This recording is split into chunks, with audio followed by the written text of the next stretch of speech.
The courtroom in Santa Ana, California, buzzed with the low hum of whispered conversations.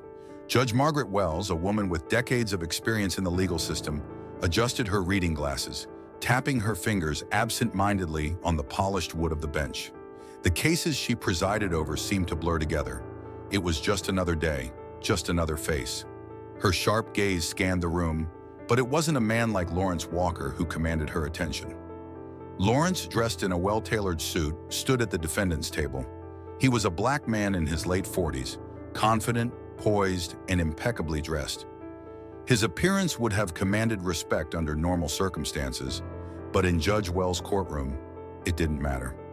She barely looked up from the stack of papers in front of her, more interested in the notes she was scribbling than in the defendant standing before her.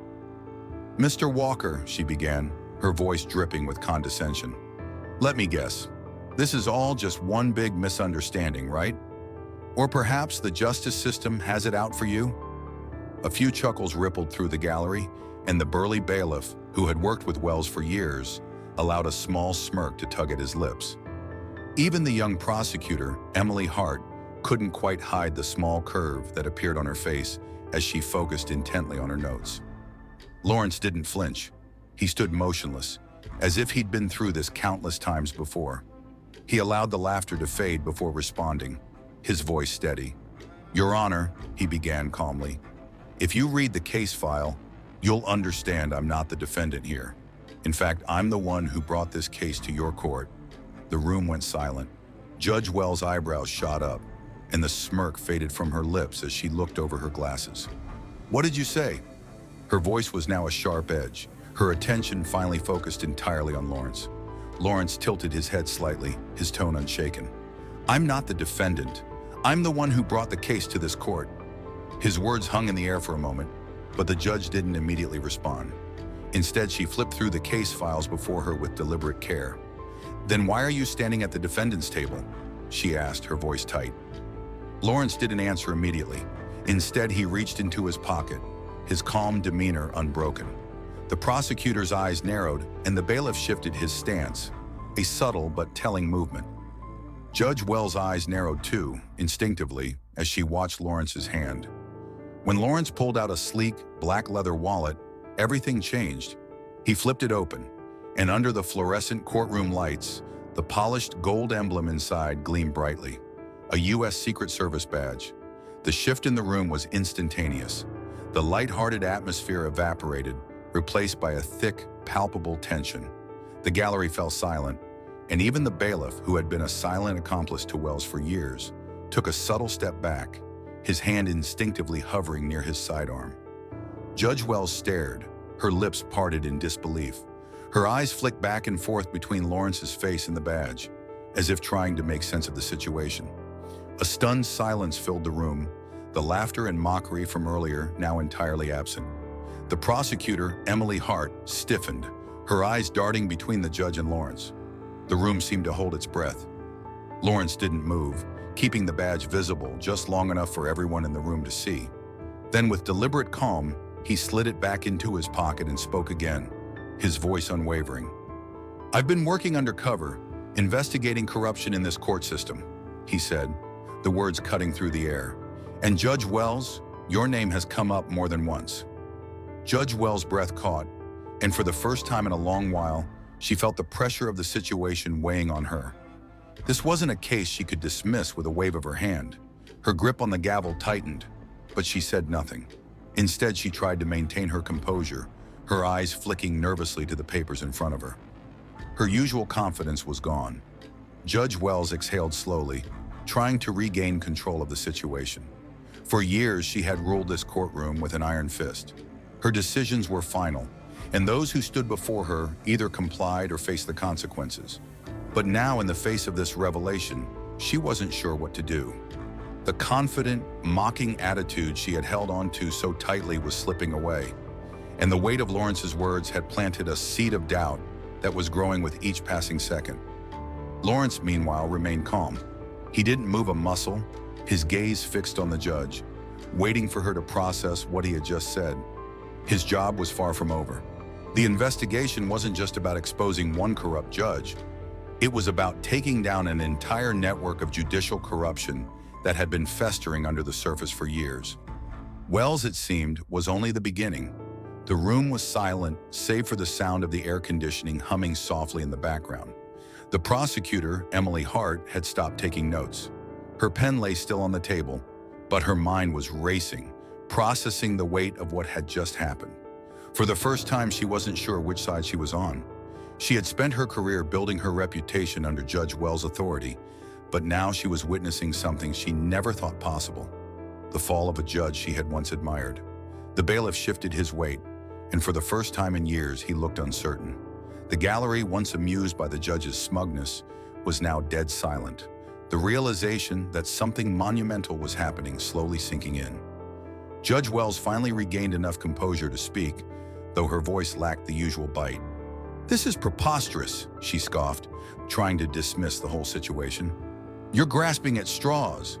There's no proof, no concrete evidence, just speculation." Lawrence didn't flinch. Instead, he reached into his suit pocket once more and pulled out a folded document. Without hesitation, he stepped forward and placed the document on the bench in front of her. The room was so quiet that the sound of the paper unfolding seemed loud in the silence. The weight of what he was offering was undeniable. Judge Wells hesitated before picking up the document, her fingers trembling slightly as she unfolded it. Her eyes scanned the letterhead, then moved to the signature at the bottom. The Department of Justice, an active investigation. Her name listed among several others. Her throat tightened. This wasn't a bluff. This wasn't a game. It was real. And the room was watching as she came to grips with the reality that she was no longer in control. For the first time in decades, she felt vulnerable.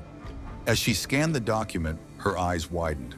The carefully crafted image she had maintained for years, a respected judge above reproach, was crumbling before her eyes. She opened her mouth to speak, to dismiss the charges, to try to salvage something, but the words wouldn't come. The gravity of the situation was too much. All the power she once held in this room seemed to evaporate in an instant. Behind her, the prosecutor, Emily Hart, had turned pale.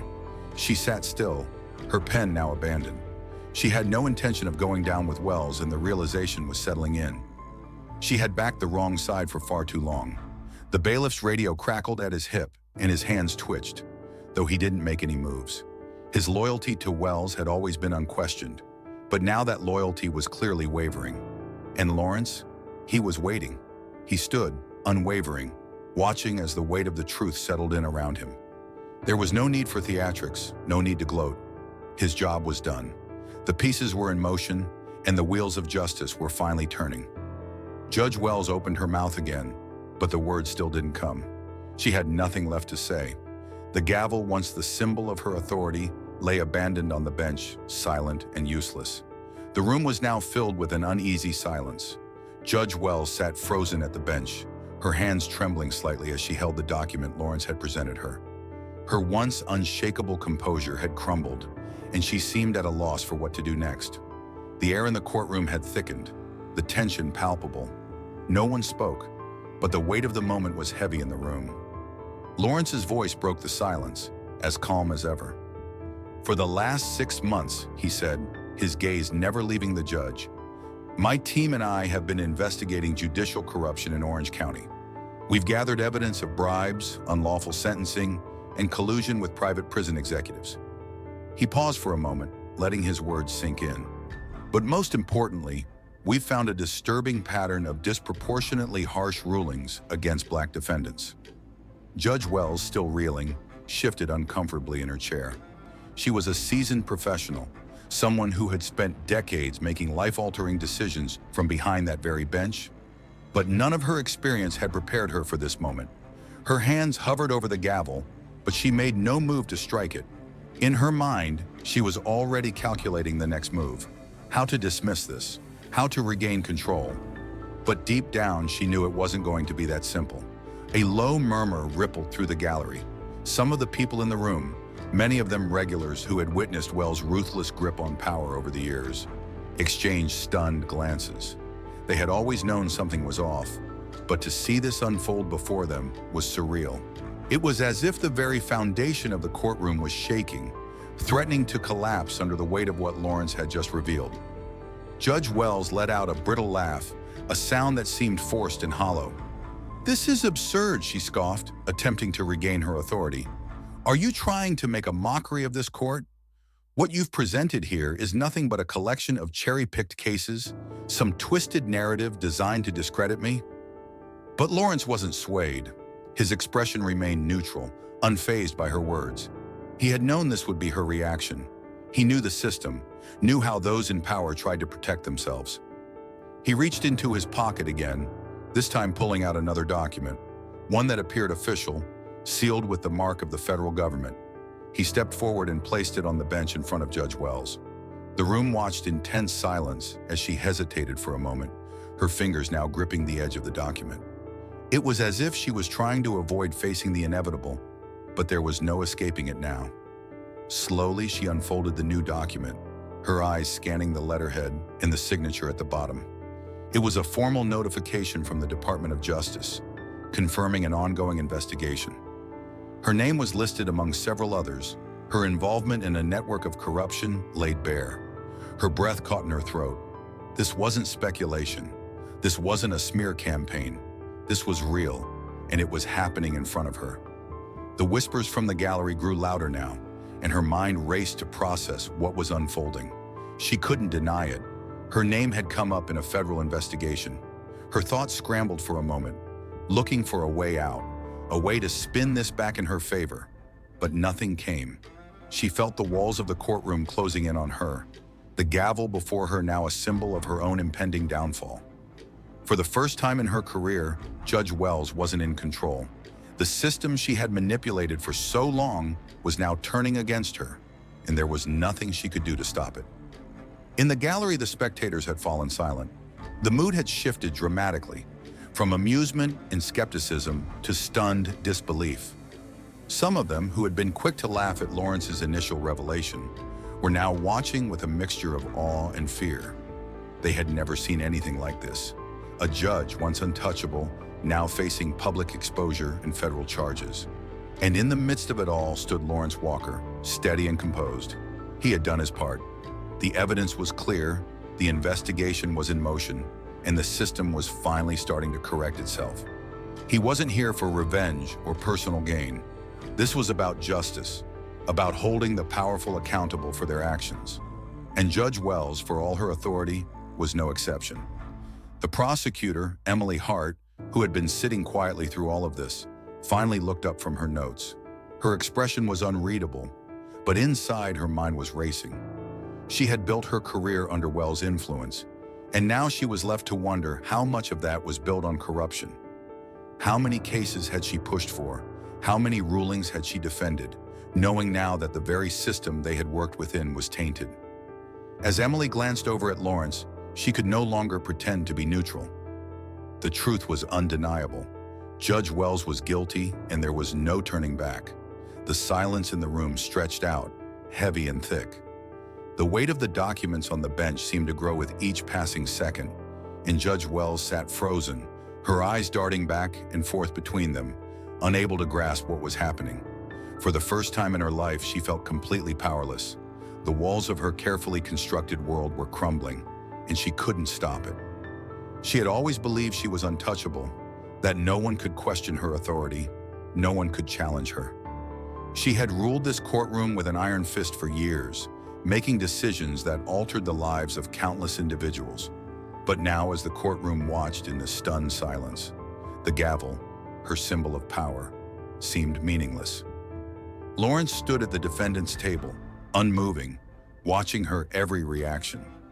His task wasn't to take her down for personal gain, it was about restoring justice. For too long, people like Wells had abused their power, and today that abuse was being exposed for the world to see. But Lawrence knew this wasn't the end of the story. There was more to uncover, more to expose, and the investigation was far from over. His eyes never left Wells as the tension in the room grew. The prosecutor, Emily Hart, seemed almost paralyzed by the weight of what had unfolded. She couldn't look at the judge, and she couldn't meet Lawrence's gaze either. Her mind was a whirlwind, trying to reconcile the woman she had worked with for so long with the reality now unfolding before her. Wells' hand clenched around the gavel, her knuckles white. She opened her mouth, but no words came out. There was nothing left to say. The power she had once held in this room was slipping through her fingers, and all she could do was watch as it crumbled. That was when the door at the back of the courtroom swung open, and 2 federal marshals entered. The atmosphere in the room shifted in an instant. The air became charged with anticipation, the finality of their arrival clear to everyone present. The first marshal, a tall woman with cropped brown hair, stepped forward. Her expression was professional, but there was a certain weight to her presence that made even the most hardened individuals in the courtroom sit up straighter. "Judge Wells," the marshal said, her voice firm but not unkind, "please step down. You are under arrest." The words, though expected, hit like a sledgehammer. The entire room seemed to hold its breath. The bailiff, who had spent years working alongside Judge Wells, shifted nervously. His once rigid posture now seemed uncertain. Emily Hart, still motionless at the prosecutor's table, looked down at her hands, a chill running through her. For so long she had admired the judge's decisiveness, her ability to control the room, but now all of that power was gone. Wells' eyes flicked toward the prosecutor, then to the bailiff, but neither of them made any move to support her. They too had understood the gravity of the situation. The system had spoken, and it wasn't on her side. She turned to the marshals, her face pale, searching for a sign of resistance, but there was none. They weren't here to negotiate, they were here to escort her out. Her fingers tightened around the gavel one last time, almost as if she believed she could wield it to reverse everything, but the moment passed. She couldn't bring herself to strike it. Slowly, reluctantly, Wells rose from her seat. The gavel remained abandoned on the bench, a symbol of her loss of control. As she stood, her gaze swept across the courtroom, looking for someone, anyone, who might intervene. But no one did. The marshals stepped forward, one on each side, and began to guide her toward the exit. The gallery, once a silent witness to her authority, now watched in disbelief as the woman who had once ruled over them was led away like any other criminal. The room was alive with hushed whispers, some incredulous, others filled with a quiet satisfaction. They had witnessed the fall of a powerful figure. They had witnessed justice in action. As Wells was escorted out, the gallery's murmurs grew louder, the air filled with an undercurrent of recognition, of the realization that power unchecked could and would eventually fall. Judge Wells had ruled with a harsh hand for far too long, but in the end, justice had found a way to reach her, no matter how high she had climbed. Lawrence remained standing, his eyes fixed on the empty bench where Judge Wells had once sat. This was not just about her, this was about something larger. The investigation wasn't over. Wells was just the first domino to fall. He turned to look at Assistant U.S. Attorney Daniel Whitaker, who had been quietly observing from the sidelines. Their eyes met for a moment, an unspoken understanding passing between them. The investigation had just begun, and Judge Wells' removal was only the start. There were still many more people to hold accountable, many more corrupt officials to expose.